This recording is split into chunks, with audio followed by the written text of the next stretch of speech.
না না বাবা আমার দরকার নেই, আমি নেমে যাই। আমি জিনিস লাগে সেই জিনিস নিতে হবে। টিটি বিড়াই ধরে না বাইরে। এই আমি নেমে যাচ্ছি।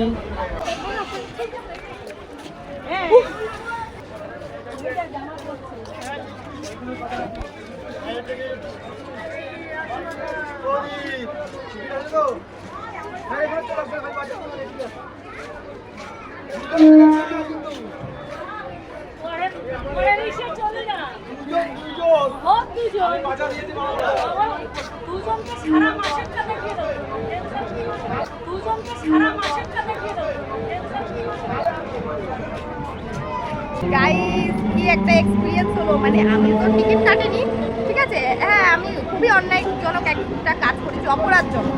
তো আসলে কি হয় আমাদের দুর্গানগর প্ল্যাটফর্মে, মানে এই মাথায় হচ্ছে টিকিট কাউন্টার, আর আমি একদম সামনের দিকে উঠে পড়েছি না, আমি না আর বুঝতেই পারি। আর সেই টিকিট কাটিনি, এদিকে টিটি উঠেছে আর আমার হার্টবিট পুরো কাঁপছে ভাই, মানে এত পরিমাণে আমার মানে মনে হচ্ছে কি হার্ট অ্যাটাক হয়ে যাবে এরকম একটা বিষয়। সত্যি মানে একটুর জন্য জাস্ট 19 থেকে 20 হয়ে গেলে না খতম, বাই বাই টাটা হয়ে যেত। তো আমি উঠেছিলাম এখন শিয়ালদা মাঝরাট হাবড়া লোকালে।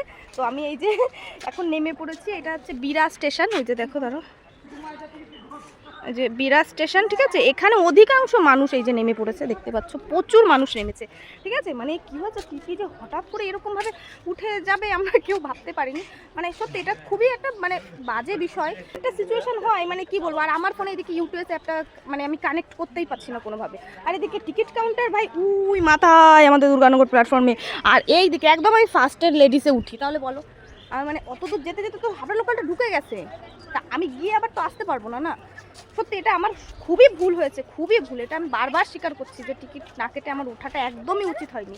কিন্তু এরকমভাবে 270 টাকার হাত থেকে বাঁচার জন্য আমাকে এখন এই বিরা প্ল্যাটফর্মে, এই যে দেখতে পাচ্ছ বিরা প্ল্যাটফর্ম, এই বিরা প্ল্যাটফর্ম পুরো এখনও কাঁপছে ভাই, দুপুক দুপুক দুপুক দুপুক দুপুক দুপুক করে। মানে আমি উঠেছি যেখানটায় তার ঠিক পিছনের দরজা দিয়েই, মানে একদম ফার্স্টের যে দরজা বনগাঁর দিকে যেতে, ওই ফার্স্টের দরজাতেই টিটি আঙ্কেল উঠেছিল। তো এবার আমি যেই এইভাবে ঘুরে তাকিয়েছি দেখি কি টিটি, এইবার আমি কি করছি জটপট মানে একদম লাস্টের দরজায়, মানে 4 নম্বর দরজায় গেটে, 4 নম্বর গেটে চলে এসেছি। গেটে এসে তাড়াতাড়ি যে বিরা স্টেশনে এসেছে আমি বিরা স্টেশনে নেমে গেছি। মানে এতটা মানে যে এক্সপিরিয়েন্স হয়ে যাবে আজকে ট্রেনে উঠে আমি জীবনও কল্পনায়ও আনতে পারিনি, দুঃস্বপ্নেও আনতে পারিনি। ভগবান আমাকে বাঁচিয়ে দিয়েছো তুমি। আমি যদি মানে আমি হয়তো ধরো 2-3 সেকেন্ড বলবো না, আমি ধরো 10 সেকেন্ড পরে যদি দেখতাম না ওই টিটি আঙ্কেল আমার কাছে টিকিট যেত, আমি তখন কি করতাম? আমি মনে মনেই ভাবছিলাম যে আজকে কিছু একটা হয়তো হবে, কিছু একটা হয়তো হবে। কারণ কি বাড়ির থেকে বেরোনোর সময় আমার মার সাথে আমার একটু ধাক্কা লেগে যায়, তখনই আমার ভাবা উচিত ছিল যে ধাক্কাটা কেন লাগলো, বিপদের সংকেত নিশ্চয়ই আছে। তো কি করা যাবে গাইস, এখন আমি বসে আছি, যাই ওইদিকে সেটের ওখানে যাই, গিয়ে একটু বসি, ঠিক আছে। বাবা হার্টবিট কাঁপছে, ভীষণ বড় বিপদ হয়ে গেল তো, ভীষণ বড় বিপদ।